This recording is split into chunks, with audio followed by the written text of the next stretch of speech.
మార్చి 9 నుంచి పార్లమెంటు సమావేశాలు ప్రారంభం కాబోతున్నాయి. పార్లమెంటు దద్దరిల్లబోతోంది.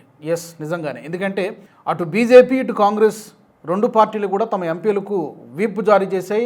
9, 10 తారీఖుల్లో ఎంపీలందరూ కూడా తప్పనిసరిగా సమావేశాలకు హాజరు కావాలి. కిరణ్ రిజిజు కూడా చెప్పారు. కొన్ని కీలకమైనటువంటి బిల్లులు కూడా ప్రవేశపెట్టేటువంటి అవకాశం ఉంది. వీటితో పాటు ప్రతిపక్షాలు చాలా ప్లాన్డ్గా ఈసారి కూడా ఎప్పట్లాగానే చర్చ జరగకుండా రచ్చ చేయాలి, రభస చేయాలనేటువంటి ఒక ఎజెండాతో వస్తున్నట్టుగా కనబడుతోంది. పర్టికులర్గా 2-3 అంశాలపైన కేంద్రాన్ని, బీజేపీని ఇరుకుని పెట్టేటువంటి ప్రయత్నం తప్పకుండా చేస్తారు. నెంబర్ 1 ఏంటంటే, ఒకటి స్పీకర్పై ఓం బిర్లా, లోక్సభ స్పీకర్ ఓం బిర్లా పైన ప్రవేశపెట్టినటువంటి అవిశ్వాస తీర్మానానికి సంబంధించి సోమవారం నాడు చర్చ జరిగేటువంటి అవకాశం ఉంది. మరి దీనిపైన ఓటింగ్ కూడా నిర్వహిస్తారా లేదా అనేది చూడాల్సినటువంటి విషయం. ఓటింగ్ జరిగినా పెద్దగా జరిగేదేం లేదు. ఎందుకంటే వీళ్ళకి కావాల్సినటువంటి సంఖ్యాబలం ఉంది. ఎన్డీఏకి 293 మంది ఎంపీల సంఖ్యాబలం ఉంది. కేవలం ఏంటంటే ప్రతిపక్షాలు ఈ విషయం దేశవ్యాప్తంగా చర్చ జరగాలి, తమ నిరసన చట్టసభల్లో తెలియజేయాలనేటువంటి కేవలం హెడ్లైన్స్లో నిలవడానికి, హెడ్లైన్స్ని గ్రాప్ చేయడానికి మాత్రమే ఈ చర్చ పనికొస్తుంది తప్పితే స్పీకర్కి పోయేదేం లేదు, ఎన్డీఏ ప్రభుత్వానికి కూడా పోయేదేం లేదు. సో స్పీకర్ను తొలగించాలి, ఏకపక్షంగా వ్యవహరిస్తున్నారు లోక్సభ స్పీకర్ ఓం బిర్లా అని చెప్పి నోటీస్ ఇచ్చారు, అవిశ్వాస తీర్మానం ప్రవేశపెట్టారు. దీనిపైన బహుశా మరి చూడాలి, ఈ 9, 10 తారీఖుల్లో డెఫినెట్గా ప్రతిపక్షాలు గందరగోళం సృష్టించేటువంటి ప్రయత్నం చేస్తాయి. Number 2, west Asia war.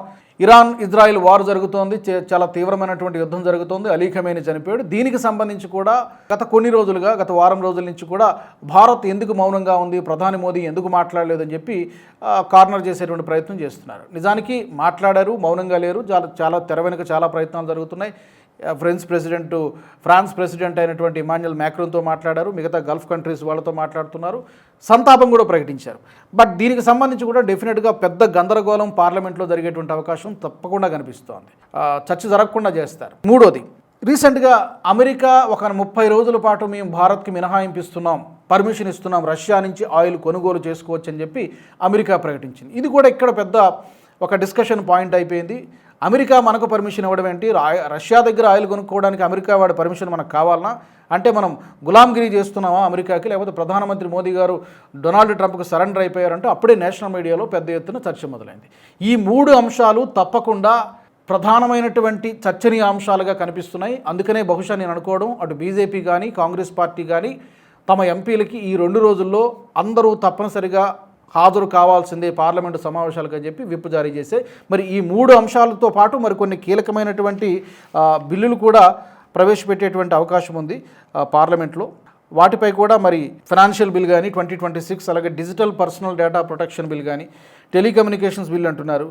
అలాగే కొన్ని ఎకనామిక్ అండ్ అడ్మినిస్ట్రేటివ్ లాస్ కూడా కొన్ని సవరణలు ఇవన్నీ కూడా చేపట్టాల్సి ఉంది. అవి కూడా చర్చించేటువంటి అవకాశం ఉంది. బట్ వాటన్నిటికంటే కూడా ఎక్కువ దేశవ్యాప్తంగా చర్చనీయ అంశాలుగా మారడానికి ఇందాక నేను చెప్పినటువంటి ఆ 3 అంశాలపై మాత్రం డెఫినెట్గా పార్లమెంటు దద్దరిల్లబోతుంది అనడంలో ఏమాత్రం అతిశయోక్తి లేదు.